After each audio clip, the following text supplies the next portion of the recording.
You're listening to rockflesh.com. As you can see, we are audio rather than visual this time, but I am absolutely chuffed to have with me Charlie from Black Smoke's Trigger. Welcome. Thank you so much. It's great to be here. Great to be here in Manchester. Looking forward to the show tonight.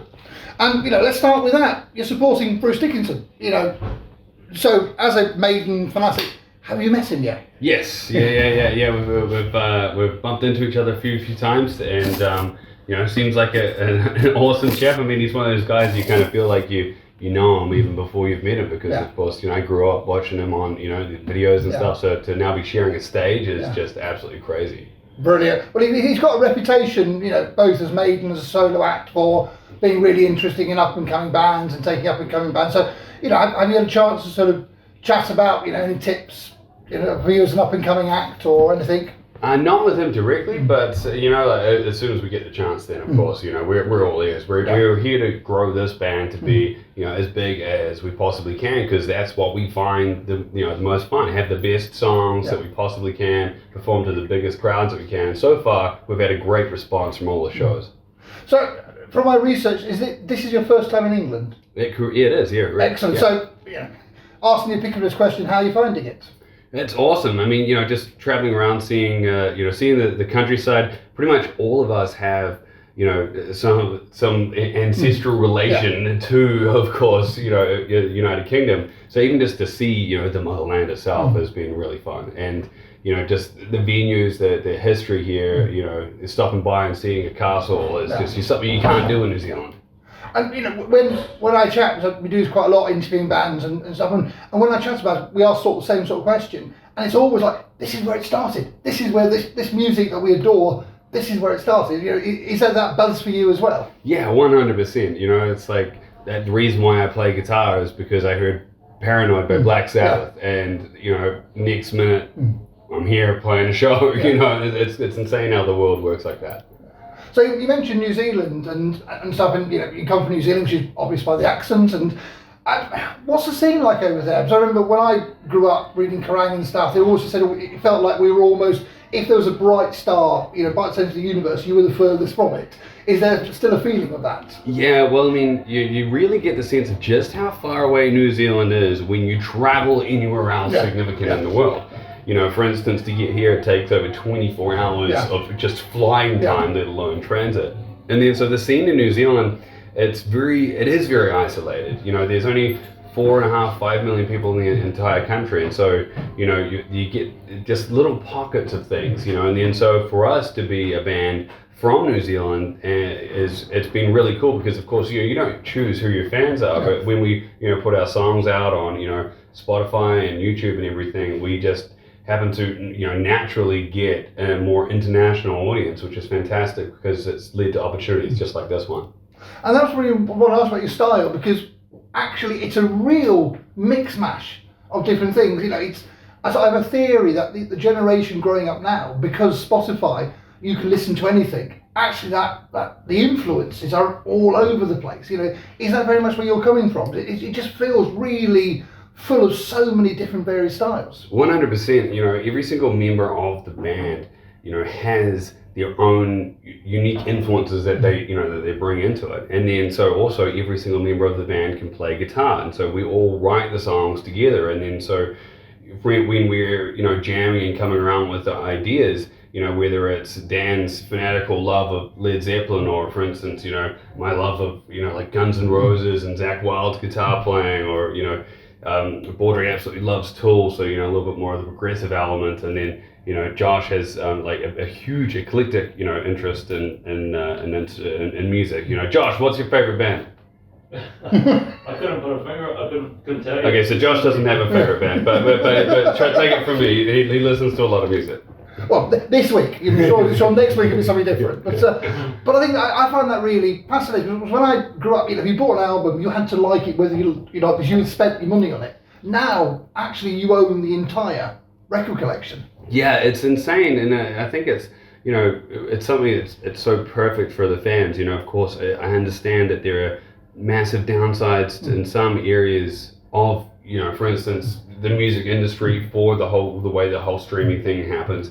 But for us, it does exist this way, and there is no other choice for us to lean into it and for it to be a good thing, because otherwise, like it's not going away. Yeah. So it's like, we can only see it as a good thing, because then now that barrier to entry for someone to listen to us almost doesn't exist. They've just got to click a button. They no longer have to think that it's going to be good. They can test it out and see if it's their vibe to start with. I think what's really interesting there is the fact that almost you've started in this world. There's so many bands who've had to switch their business models halfway through, but you've started like that, and it's really interesting. When I grew up, I fell in love with bands for what they looked like from pictures I saw in Kerrang. It was like sort of, without actually ever hearing them, I decided my favourite band. But and again, we talk about albums and stuff. At the present moment, you've not done a full album yet. You've done lots of singles and lots of EPs. Was that a specific business model of yours to be able to take those single shots out there into the market? Well, when we started out in 2019, we recorded our first debut EP with Michael Wagner, and then we released that November 15th, 2019. And then so when we actually have recorded a full album, and the singles that have been releasing, we've been teasing that an album's coming, and we're just announcing that on July 19th, the full album Horizons will finally be released. Brilliant. How does that feel? How long has that been in the can then? It's been in the can for a while. The reason why we called the album Horizons is because it literally felt like we were chasing a horizon to complete it. From everything from COVID getting in the way multiple times to us literally getting stuck in Mexico without our passports, and then having to fly our producer over to New Zealand to finish the record. We ended up with a lot of stories in the creation of the album, and then so to finally be able to have a date set on it, it's something that we're all really excited about, because this album is something that we're incredibly proud of and feel that it really represents who we are as a band. And do you feel it's all perfect because it's had such that long gestation period? It isn't a case of we go into a studio for like the Sex Pistols album was recorded in 5 days, bam, bam, bam, bam, we're done. Actually, it's had this real long gestation period. Does it feel really perfect because of that? Yeah, well, the interesting thing is, you asked how long it's been in the can, and for instance, we did actually finish recording it, a decent while ago, and then so it has been interesting, teasing out these singles and going, okay, we're just waiting until we actually release it.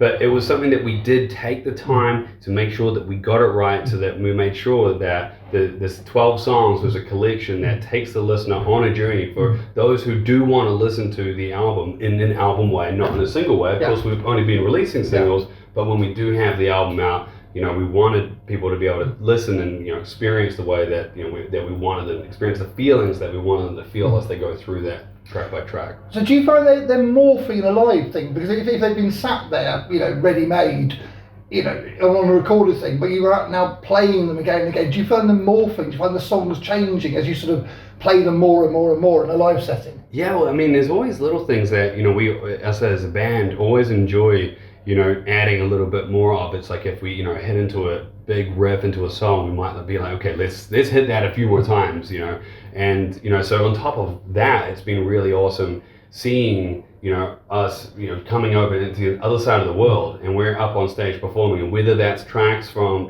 Set It Off, or it's some of our new tracks, is seeing people in the crowd sing the words back to us. You can spot the ones that have been listening to the tracks, and you can also see the ones that are, hearing them for the first time. And what is really cool is you can kind of see these people, starting to, some of them anyway, starting to sing along by the end of our set. So it's been a really fun experience so far here.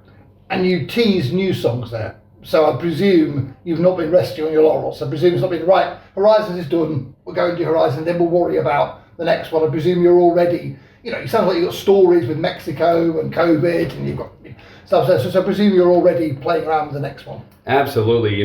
We don't want to, exactly as you say, rest on our laurels. We'll be releasing this album on July 19th, and we're already working on new tracks. We want to get back in the studio as soon as possible, just to keep the train rolling. Excellent. So there won't be a gap, or there'll be a bit of a gap. So, is the plan to tour a bit and then, as you said, do the new stuff? Yeah, we'll let people have a few days rest after we release the album. A couple of weeks, of notice. So, I'm eating into your, pre-gig time here. So what is the usual, are there any rituals and stuff, when I finally bugger off, what's the rituals and stuff you build up towards your 8 o'clock stage time? Well, for me personally, I just like to get a guitar in my hand, just warm up. I like to go through all my solos. We each have our own sort of, routine, and then, it's one of those things that, it's just got to make sure that the blood's flowing. You're in that mindset where, nothing else in the world matters but, the 7 songs that we're about to go out there and play. And so it's just about just flicking that switch and then just, into game mode.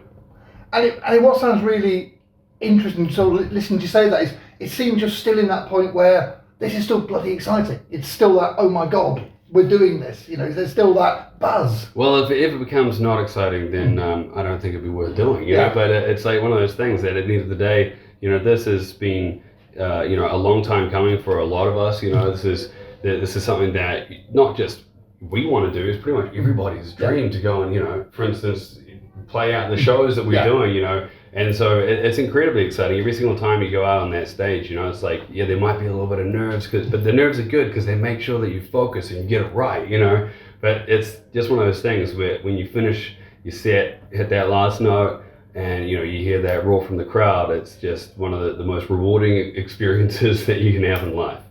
Brilliant. Well, I'm going to love you and leave you to get that guitar in your hands and stuff. One final question, which is our slightly irreverent question at the end of the interview. So we're heading into festival season at the present moment. If we said to you, right, you can do basically Black Smoke Trigger stock or Black Smoke Trigger, Monsters of Black Smoke Trigger, who else would you have on the bill? All right. Well, if we're going to do that, we're going to have to really work hard on bringing a few people back alive. I think Dan would firstly demand that Led Zeppelin was part of the gig. I think that if we let's say we definitely had Led Zeppelin there. We had the original lineup of Guns N' Roses. And I think just that AC/DC, Metallica, Tool. It's not far off these festivals that are actually happening, really. There's festivals like that in the States where you've got to pay a pretty penny. But are there any bands from the scene back in New Zealand you would say, we really like this lot, we want to give them a hand? Yeah, well, there's some great bands from New Zealand. Like for instance our good friends Devilskin, obviously Alien Weaponry, which you're probably familiar with. Absolutely. And then so if we're doing that, we'd absolutely love to have those guys along too. Yeah. Scary thing about Alien Weaponry is how friggin' young they are. Yeah, and it's like if they're doing this now, imagine what it's going to be like when they're 25, 26. Exactly, yeah. It's super cool to see. Definitely. Right, it's been an absolute pleasure. So let's plug the new album again. Horizons is out. July 19th. July 19th, available on any streaming service that you want. And I presume you're going to come back round this way again and that is the plan. We want to be back here as soon as possible. So, obviously just check us out on all the social platforms and keep a track of that because, we're definitely going to be back here to play as soon as we can. Brilliant. Well, it's been an absolute pleasure talking to you, mate. I will see you from the crowd in a bit and Perfect. sing with the album. Thank you very much, sir. Thank you.